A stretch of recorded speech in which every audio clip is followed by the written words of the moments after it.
We are starting a new series called Quick Peek, where we will first run a query in screener, pick a stock, do fundamental, technical, and background analysis of that stock, and we will decide in 3 minutes whether we can put our money or not.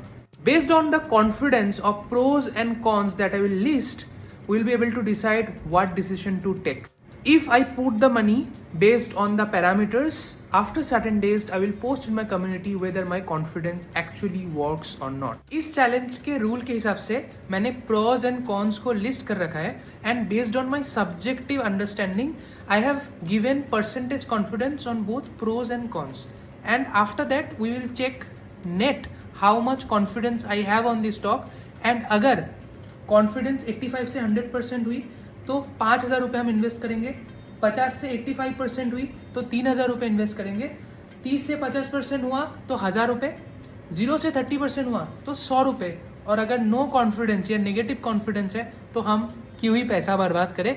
So in screener I have run this prompt: change in FII shareholding more than 5% and change in promoter shareholding more than 1%. Let's see whether any company comes.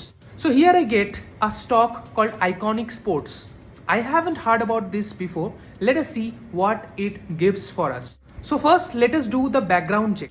So I got landed in their website and I saw that this is not a sports company and it is a media company which is located in Stockholm and it is backed by Backlight. I have gone through their website. It seemed great, but mistake हो गया sir. actually this company is not the company that we are looking. I went back to Screener and found out that it is not the company that we were seeing in the website. It is a company which has changed its business multiple times and now it is a business related to sports media management.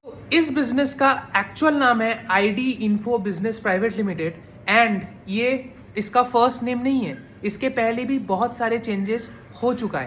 Company was first incorporated as produce dealers private limited, then it change the name to Tungabhadra pal and boards limited, then इसका business change हो गया और ये asset management company बन गया. उसके बाद company को मिस्टर कनन ने एक्वायर कर लिया. करंटली 2025 में ही इसका बिजनेस चेंज हो चुका है. तो कर्नाटका से मुंबई आ गया, बिजनेस कंप्लीटली चेंज हो गया और एकदम वक्त बदल दिया, जज्बात बदल दिए, जिंदगी बदल दी. ये तो पता चल ही गया बिजनेस चेंज हो चुका है बट वेबसाइट चेंज नहीं हुई है और सोशल मीडिया में भी इसका प्रेजेंस बहुत ही कम है. इस कंपनी का और एक रेड फ्लैग ये है कि it is non compliant in appointing internal auditor which is mandatory for listed company. इसका मार्केट कैप चल रहा है 149 करोड़. इसका मतलब ये एक स्मॉल कैप कंपनी है. इसका जो पी रेशियो चल रहा है दैट इज 57.3. ROCE है 18.7 which is a good thing but let us see how much true it is. इसका करंट प्राइस चल रहा है 44 रुपीज. बुक वैल्यू है 18 rupees, 2.3 times which is Okesh. Dividend is 0 है. Return on equity is about 15%. ROCE is more than ROE. इसका मतलब business has issued some debentures or has taken some loans and based on borrowings it is leveraging its business. अगर हम इसका एक साल का chart notice करें तो हम देखेंगे ये 16 रुपए से 45 रुपए तक पहुंच गया, ऑलमोस्ट 182% ग्रोथ. बट इसमें रियलिटी कितना है? क्या ये ऑपरेटेड स्टॉक है या रियलिटी में इसका बिजनेस अच्छा है?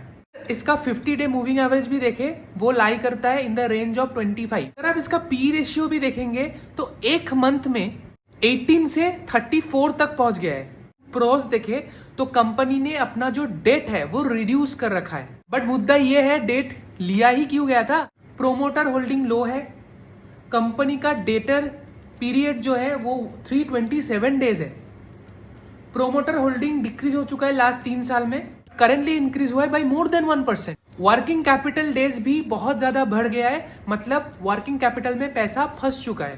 स्क्रीनर में जो पीयर कंपैरिजन दिख रहा है ये रॉन्ग मुझे लग रहा है क्योंकि बिजनेस अभी कंप्लीटली शिफ्ट हो चुका है टू स्पोर्ट्स इंडस्ट्री, बट फिर भी ये पुराने इंडस्ट्री के हिसाब से कंपैरिजन दिखा रहा है. So this can not be pursued. तो अगर मैं क्वार्टरली रिजल्ट की बात करूं, the red flag is in 1 quarter the revenue has increase from 0 to 12 crore, from 4 crore loss to 1.5 crore profit. अगर मैं एनुअल फाइनेंशियल स्टेटमेंट की बात करूं तो over the year from 2014 to 2024 there was no operation at all. Suddenly March 25 में 12 करोड़ का revenue और 3.48 का ऑपरेटिंग प्रॉफिट. जो ग्रोथ मेट्रिक्स है वो भी मिसलीडिंग है, क्योंकि बिजनेस में ऑपरेशन कुछ था ही नहीं, तो ग्रोथ चेक करना बहुत ज़्यादा गलत हो जाएगा।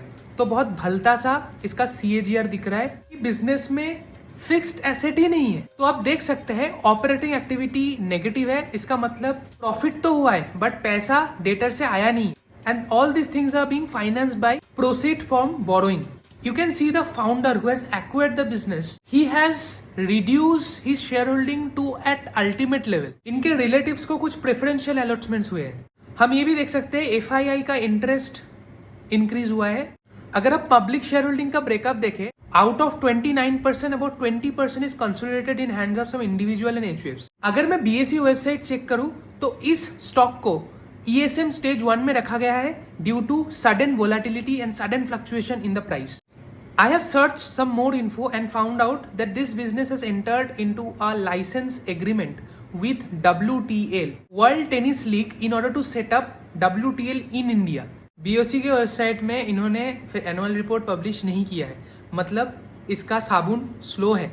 मल्टीपल रेगुलेशन में इसका status in the process of compliance है। For example appointment of chairperson in audit committee.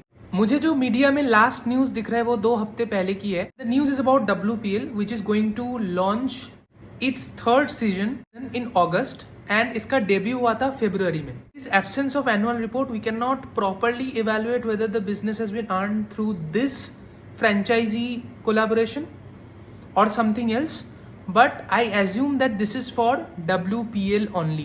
The overall business is currently being consolidated in the business of WPL. So अगर business grow होता है, WPL का awareness बढ़ता है, मे भी इस business का भी growth हो। आप स्क्रीन में देख सकते हैं कि इसका नेगेटिव कॉन्फिडेंस है। तो फाइनली मैं ये जो स्टॉक है इसमें इन्वेस्ट नहीं करूंगा, और अभी करेंट प्राइस 45 रुपये चल रहा है, तो आपका नुकसान होने का चांस बहुत ज़्यादा है अनटिल अनलेस ये ऑपरेट हो जाए। This business is doing some productive activity right now WPL collaboration करके, बट अगर आप स्पोर्ट्स मीडिया के बारे में बात करेंगे, ग्लोबली ये $60 बिलियन का मार्केट है एंड इंडिया में 9,500 करोड़ का मार्केट है, but majority of it is cricket media. तो टेनिस कितना ज़्यादा पॉपुलर होता है इन इंडिया, इसके ऊपर डिपेंड करता है ये बिजनेस ग्रो करेगी कि नहीं। वीडियो अच्छा लगा तो don't forget to share, because ये वीडियो बनाने में बहुत ज़्यादा एफर्ट लगता है, और अगर ये सीरीज आपको पसंद आया तो नेक्स्ट वीडियो भी बहुत जल्दी आएगा।